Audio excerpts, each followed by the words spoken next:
Tiga tokoh agama debat dengan Abu Nawas. Kala itu Baghdad sedang dalam musim pasar raya. Orang-orang dari negeri jauh datang membawa rempah, permadani, bahkan pertunjukan ilmu. Namun bukan hanya pedagang yang datang di hari itu.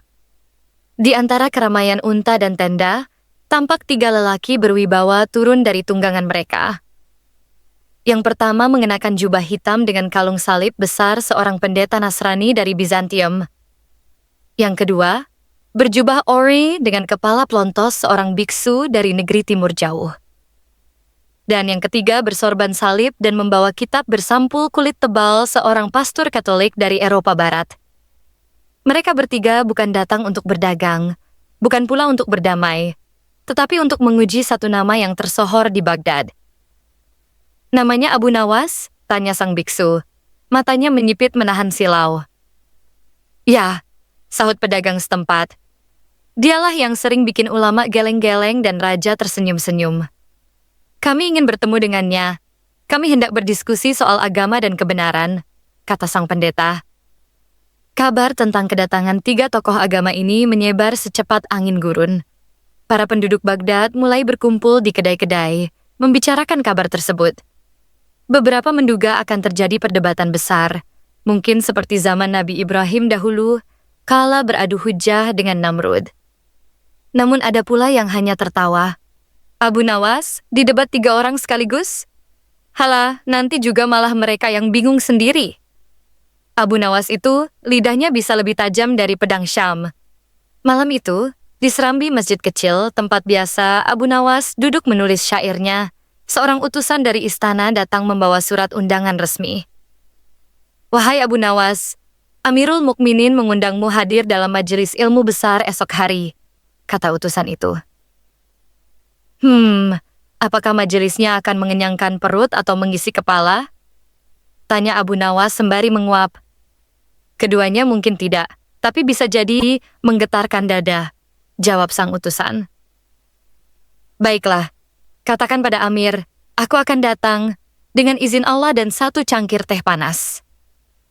Keesokan harinya, seluruh penjuru kota seolah berlari menuju aula kerajaan. Debat besar akan terjadi. Tiga tokoh agama masing-masing dari agama besar dunia telah duduk berjejer di atas panggung megah. Kitab mereka terbuka, argumen mereka sudah ditulis di kepala. Sementara itu, Abu Nawas masih duduk santai di bawah pohon kurma, mengenakan sorban lusuh, memegang sepotong roti dan sehelai daun sebagai piring. Wahai Abu Nawas, apakah engkau tak khawatir akan kalah debat nanti? Tanya pemuda yang lewat. Kalah debat tak membuatku kehilangan iman, tapi kalau menang debat membuat mereka kehilangan jalan pulang, itu baru musibah, jawabnya. Abu Nawas pun berdiri. Ia mengibaskan jubahnya yang penuh debu. Sambil tersenyum kecil, ia melangkah perlahan menuju aula kerajaan, tempat di mana banyak lidah akan berbicara, tapi hanya sedikit hati yang mendengar. Aula megah milik Amirul Mukminin itu, hari itu bagaikan lautan manusia. Para cendekiawan duduk berderet, para menteri menyimak penuh waspada, dan rakyat jelata mengintip dari sela pilar dan jendela. Di hadapan mereka, duduk tiga sosok yang begitu mencolok. Sang pendeta Bizantium dengan sorot mata menusuk, sang biksu dari timur jauh dengan ketenangan dingin, dan sang pastor Eropa yang memeluk kitabnya erat seolah menggendong seluruh keyakinan dunia. Amirul Mukminin sendiri duduk di singgasana, wajahnya teduh tapi tegang. Ia menoleh ke kanan dan bertanya pada menterinya, "Sudahkah Abu Nawas tiba?" "Belum ya Amir, tapi biasanya ia datang dengan waktu yang tak biasa." Tak lama kemudian, terdengar sorak kecil dari belakang. Seorang lelaki berjubah kumal berjalan santai masuk aula. Tangannya hanya membawa sebuah tongkat kayu dan seekor kucing yang bertengger di bahunya. Apakah majelis ini tempat menjual susu atau menjual akal? Serunya dari jauh. Kami di sini untuk mencari kebenaran, jawab sang pendeta tajam. Kalau begitu, izinkan aku duduk. Sebab kebenaran tak datang dari tempat tinggi, melainkan dari hati yang rendah. Suasana seketika hening. Bahkan burung yang tadi berkicau di sela pilar pun tampak terdiam. Amirul Mukminin pun memberi isyarat, Silakan kalian mulai. Sang pasturlah yang angkat bicara pertama kali. Abu Nawas, kami datang membawa damai, tapi kami juga membawa pertanyaan. Mengapa engkau meyakini bahwa agamamu paling benar, sementara yang lain tersesat? Abu Nawas mengangguk perlahan. Ia lalu menjawab dengan tenang. Pertanyaanmu seperti seorang lelaki yang menanyakan pada ikan, mengapa engkau hidup di air, tidak di darat? Ikan akan menjawab, karena inilah yang membuatku hidup. Di luar ini, aku mati. Maka jangan heran jika seseorang berpegang pada apa yang menghidupkan jiwanya. Pendeta mengangkat alis. Tapi kami datang bukan hanya dengan iman, kami datang dengan akal. Maka jawab dengan akal. Kalau akal yang bicara, maka dengarkan ini. Abu Nawas berdiri, mengangkat tongkatnya ke langit-langit aula. Apakah semua cahaya sama? Tidak, jawab sang biksu. Ada yang terang, ada yang redup. Tepat, ujar Abu Nawas. Tapi semuanya tetap disebut cahaya. Maka begitulah jalan-jalan manusia mencari Tuhan. Ada yang remang, ada yang silau, tapi tak semua membawa terang yang hakiki. Ketiganya terdiam. Tiba-tiba sang biksu angkat suara. Kalau begitu, mari kita tidak berdebat soal nama. Mari kita bicarakan soal sifat. Seperti apakah Tuhan menurutmu, wahai Abu Nawas? Abu Nawas mengusap jenggotnya, tersenyum kecil. Tuhan, bukan seperti api yang harus dilihat. Bukan pula seperti patung yang harus disentuh. Ia bukan benda. Ia bukan bayangan. Ia tidak menyerupai apapun. Ia bukan hasil pikir, tapi sumber semua pikiran. Lalu bagaimana kau mengenalnya? Tanya pastor. Abu Nawas menoleh pada mereka, matanya lembut. Aku mengenalnya bukan dengan melihatnya, tapi dengan melihat diriku yang lemah. Lalu aku tahu, ada yang maha kuat. Aku mengenalnya bukan dengan menjangkaunya, tapi dengan merasa dijangkau. Dan aku mencintainya, karena dia mencintaiku bahkan saat aku belum mengenalnya. Aula senyap. Semua mata tertuju pada Abu Nawas. Tiga tokoh itu saling pandang. Wajah mereka belum murka, tapi juga belum lega. Namun satu hal pasti, ini bukan sekadar debat. Ini adalah ujian bagi jiwa masing-masing. Dan malam itu, satu persatu dari mereka mulai mempertanyakan bukan lawannya, melainkan dirinya sendiri. Hari kedua debat besar pun tiba. Baghdad seakan berdebar-debar. Para penjual roti menggantung timbangan mereka lebih awal. Para murid madrasah libur setengah hari. Semua ingin menyaksikan kelanjutan adu hujah antara Abu Nawas dan tiga tokoh agama dunia yang belum pernah terjadi sebelumnya. Di istana, para penjaga sibuk mengatur tempat duduk. Para tetua dan ulama dari berbagai penjuru negeri turut hadir. Bahkan, Amirul Mukminin terlihat duduk lebih tegak dari biasanya. Ia menyadari, ini bukan sekadar majelis ilmu, ini peristiwa sejarah. Abu Nawas masuk tanpa pengawal, hanya ditemani seekor kucing yang tidur di jubahnya. Ia melangkah santai, seperti orang yang hendak membaca puisi, bukan menghadapi tiga orang lawan debat yang telah menyiapkan kitab, kutipan, dan logika setajam belati. Apakah engkau tak membawa kitab, wahai Abu Nawas? Tanya sang pastor, heran. Tidak, jawab Abu Nawas sambil duduk. Lalu bagaimana engkau akan menjawab dalil-dalil kami? Lanjut sang pendeta. Seperti matahari menjawab lentera, ujarnya ringan. Cahayanya tak perlu pembela. Debat dimulai. Sang biksu membuka. Kami percaya pada hukum sebab akibat. Kalau ada penderitaan, pasti ada karma. Kalau ada surga, pasti harus dibayar dengan derita. Apakah Islam mengajarkan hal yang sama? Abu Nawas mengangguk, lalu berkata, penderitaan dalam Islam bukan selalu hukuman. Kadang ia adalah pelatihan. Tuhan kami tak menyuruh manusia bersiksa agar mendapat surga. Ia memberi ujian agar kami tumbuh kuat, lalu memberinya hadiah, bukan sekadar upah. Sang pendeta mengangkat kitab. Dalam Injil kami, Tuhan menjadi manusia. Ia makan, ia tidur, ia mati. Adakah Tuhanmu pernah menjadi manusia? Abu Nawas menjawab tanpa ragu. Tidak, sebab manusia tak sanggup menampung keagungan Tuhan. Bila Tuhan menjelma menjadi satu jasad, niscaya jasad itu hancur tak mampu memuat cahayanya. Maka Tuhan kami tetap di atas segala makhluk. Dekat, tapi tak bisa digenggam. Para hadirin terdiam, tak sedikit yang mengangguk pelan, sebagian mengusap dada. Sang pastor berdiri, mengangkat suaranya.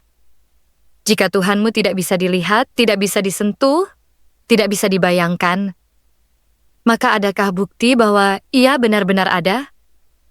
Abu Nawas tersenyum. Kau tak bisa melihat angin, tapi kau tahu Ia ada. Kau tak bisa melihat akalmu, tapi kau percaya engkau berpikir. Lalu mengapa kau meminta melihat Tuhan, padahal keberadaannya jauh lebih halus dari angin dan lebih luas dari semesta? Tapi kami ingin kepastian, bukan hanya keyakinan, kata sang biksu. Kalau begitu, jawab Abu Nawas, maka kau harus jadi malaikat lebih dulu, sebab manusia memang diciptakan untuk percaya sebelum melihat. Jika semua harus terlihat, maka keimanan tak punya tempat. Saat itu, suasana dalam aula berubah. Bukan lagi riuh, bukan pula marah.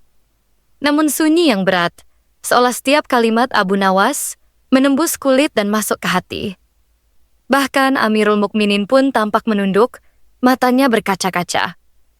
Sungguh, aku tak melihat pertarungan di sini, bisiknya. Yang kulihat adalah cahaya melunakkan hati yang keras. Dan di antara bisikan itu, ketiga tokoh agama mulai menyadari sesuatu. Mereka tidak sedang berhadapan dengan manusia biasa, tapi dengan seseorang yang membawa cermin yang memantulkan wajah mereka sendiri. Pagi itu, aula megah kerajaan terasa lain, seolah-olah dindingnya menyimpan gema dari malam sebelumnya. Tiga tokoh agama yang semula begitu mantap berdiri kini duduk dalam diam, wajah mereka penuh perenungan. Debat masih akan berlanjut, tapi sesuatu di dalam hati mereka mulai berubah bentuk. Abu Nawas datang lebih awal dari biasanya. Tak seperti hari-hari sebelumnya, kali ini ia tak membawa kucing, tongkat, atau roti. Ia hanya membawa selembar daun yang ia lipat menjadi bentuk perahu kecil. Apa gerangan itu? Tanya sang biksu penasaran. Ini? Perahu, jawab Abu Nawas. Lalu kenapa kau bawa ke majelis ilmu? Karena banyak orang datang ke laut bernama agama, tapi lupa membawa perahu. Maka ia tenggelam dalam dogma, bukan mengarungi makna. Sang pendeta terdiam. Amirul Mukminin membuka majelis. Hari ini, kita tidak sekadar menyimak, tapi menyaksikan. Siapa yang hatinya keras, semoga dilunakkan. Siapa yang hatinya lelah, semoga disegarkan. Sang pastor berdiri. Kali ini suaranya tak lagi menggelegar. Abu Nawas, katanya lembut, engkau pandai berbicara. Tapi apakah engkau tidak takut menyesatkan orang dengan lidahmu? Abu Nawas menjawab dengan tenang. Aku ini bukan guru. Aku pun bukan nabi. Aku hanya mengajak orang melihat ke dalam dirinya sendiri. Ia lalu melanjutkan.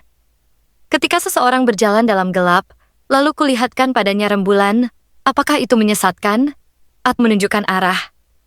Sang biksu akhirnya bicara. Engkau berkata bahwa manusia harus percaya sebelum melihat. Tapi bagaimana caranya kami percaya pada sesuatu yang bahkan tak bisa dibayangkan? Abu Nawas tersenyum kecil. Pernahkah kau melihat cinta? Tidak. Tapi kau tahu rasanya, bukan? Benar. Begitu juga dengan Tuhan. Aku tak bisa menunjukkannya dengan jari, tapi setiap tarikan nafasku adalah buktinya. Tiba-tiba sang pendeta berkata lirih. Tapi kitab kami berkata bahwa Tuhan itu kasih. Kami tak percaya Tuhan membakar orang yang berbeda. Abu Nawas mendekat, duduk di hadapan ketiganya, lalu berkata, aku juga percaya, Tuhan adalah kasih. Justru karena kasih-Nya, Ia memberi manusia pilihan. Dan justru karena kasih-Nya, Ia memberi kita akal, agar kita mencarinya bukan hanya mewarisi nama dan kebiasaan.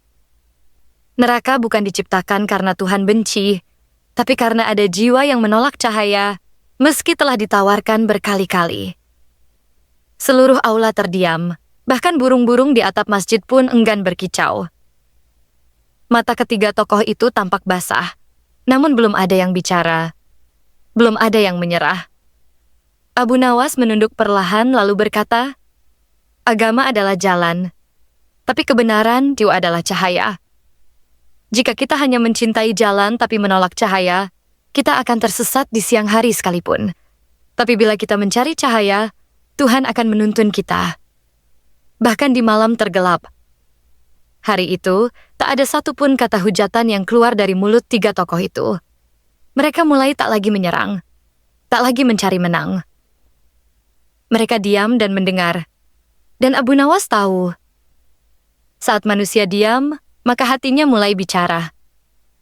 Malam itu, Baghdad sepi seperti mushaf yang baru ditutup. Tak ada gelak tawa di kedai teh. Tak ada debat sengit di serambi masjid. Semua orang membicarakan hal yang sama dengan nada pelan ketiga tokoh itu mulai goyah. Sang pendeta yang tadinya lantang, kini kerap tertunduk. Sang biksu yang dahulu penuh tanya, kini lebih banyak merenung. Sang pastor yang keras kepala, kini matanya sering berkaca-kaca. Mereka bertiga berjalan-jalan di taman istana selepas majelis. Mereka tak saling mengajak bicara, tapi tatapan mereka seolah berkata, "Apakah engkau juga mulai ragu?" Sementara itu, Abu Nawas duduk di masjid kecil dekat pasar tua. Ia menulis sesuatu di tanah dengan ranting. Kebenaran tak datang dari menang debat, tapi dari hening yang menghunjam dada. Seorang pemuda mendekat dan bertanya, "Wahai Abu Nawas, apakah engkau sudah mengalahkan mereka?" Abu Nawas tersenyum. "Aku tidak sedang mengalahkan siapapun."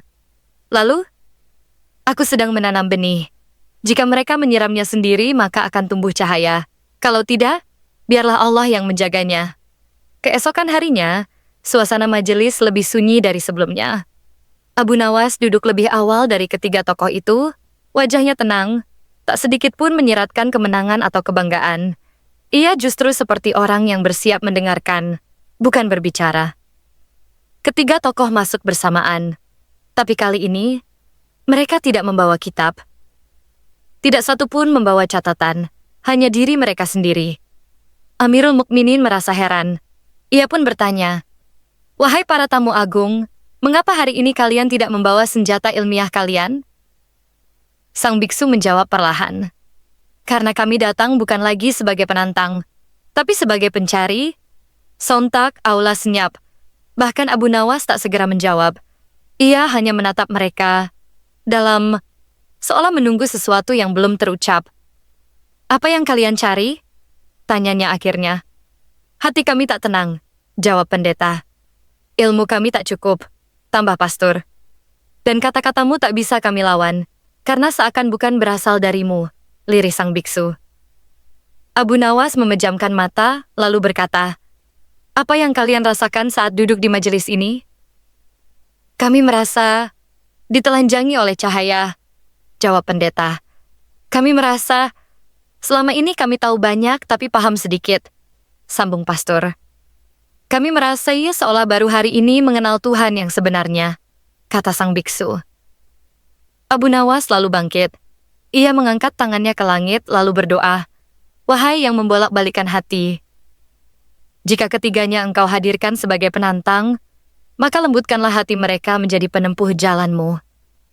Jika mereka datang membawa api, maka jadikanlah ia cahaya. Sebab hanya engkau yang mampu mengubah dada yang gelap menjadi pelita." Dan di ujung doa itu, tiba-tiba ketiganya menunduk. Lama, sangat lama, hingga tetesan air mata jatuh ke lantai marmer. Hingga semua yang hadir ikut menahan napas. Hingga semua terdiam bukan karena takut, tapi karena takjub. Malam itu mereka tak perlu berdebat lagi. Sebab lidah tak lagi bisa bicara, jika hati telah berbicara lebih dahulu. Malam menuruni Baghdad dengan senyap.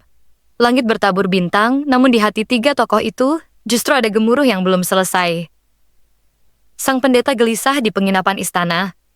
Ia membolak-balik kitab sucinya, tapi huruf-huruf di sana terasa tak bersuara. Sang biksu duduk bersila, tapi matanya tak tertutup dalam meditasinya. Ia justru menatap kosong ke dinding. Sang pastor bersujud dalam doanya, namun ia sendiri tak yakin kepada siapa ia sedang berbicara. Tengah malam, pintu rumah kecil di ujung pasar diketuk 3 kali. Abu Nawas, yang kala itu tengah memanaskan air untuk teh, membukakan pintu. Ia sudah tahu siapa yang datang dan mengapa mereka datang. Ketiganya berdiri di depan pintu, tanpa jubah megah, tanpa kitab, tanpa pengikut. "Wahai Abu Nawas," kata sang biksu, "bolehkah kami duduk bersamamu tanpa majelis, tanpa sorak, tanpa penghakiman? Abu Nawas mengangguk. Ia mempersilakan mereka duduk di tikar usang, di bawah lampu minyak yang temaram. Teh disuguhkan, roti dibagi rata. Kami datang bukan untuk bertanya lagi, kata sang pastor. Kami datang karena dada kami penuh dan butuh ditumpahkan. Abu Nawas tidak berkata sepatah pun. Ia hanya mendengar. Dan malam itu, ketiga tokoh itu berbicara, bukan sebagai pemuka agama, tapi sebagai manusia yang sedang hilang dan ingin pulang. Sang pendeta berkata, "Selama hidupku, aku mengajar tentang Tuhan, tapi aku sendiri tidak pernah merasa dekat dengannya. Tapi saat kau berkata bahwa Tuhan bukan yang bisa digenggam, tapi yang menggenggam kita, dadaku, seperti digenggam oleh sesuatu yang besar dan hangat." Sang biksu menambahkan, "Aku mencari damai dengan menolak dunia. Tapi mengapa aku justru menemukan damai saat duduk di majelis yang penuh tanya dan bantahan?" Sang pastor tertunduk. "Aku berdakwah tentang cinta, tapi hatiku selalu takut. Takut salah, takut sesat, takut mati. Tapi engkau tak membawa apapun kecuali keyakinan, dan itu menular." Abu Nawas akhirnya bicara. "Ketahuilah, sahabat-sahabatku, kebenaran bukanlah milikku. Ia adalah milik siapapun yang jujur mencarinya. Jika kalian datang kepadaku, dan bukan kepada Tuhan, maka kalian hanya akan mencintai kata-kataku, bukan cahayanya. Tapi jika kalian datang karena merasa disapa oleh sesuatu yang lebih besar, maka lanjutkanlah perjalanan itu.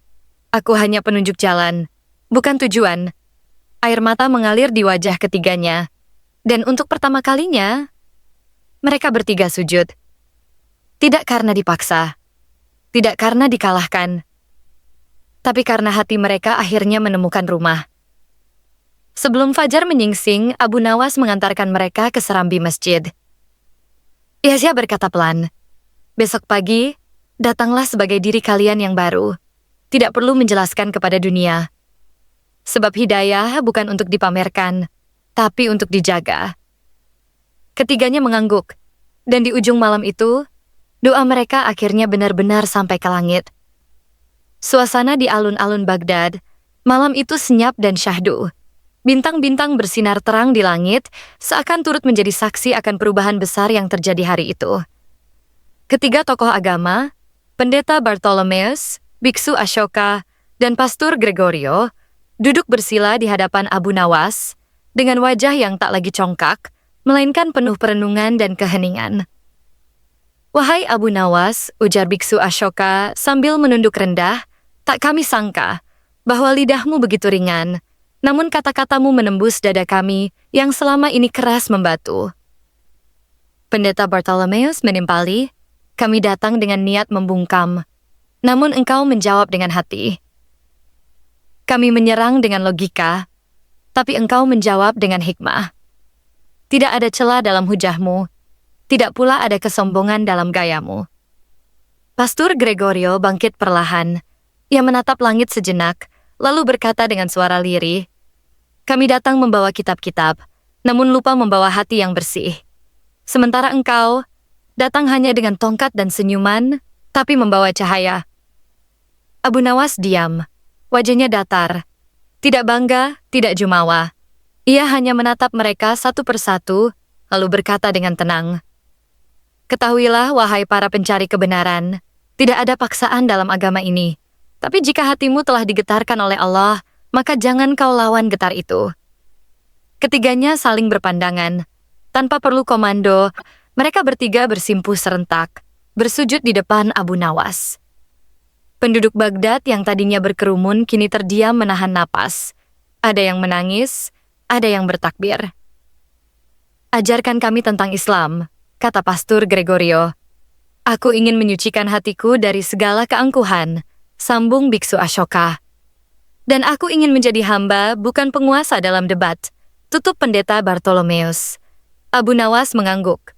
Malam itu menjadi saksi bahwa tiga hati yang dahulu keras kini luluh oleh kelembutan. Dan Baghdad kembali menjadi tempat di mana cahaya menyapa dari arah yang tak terduga.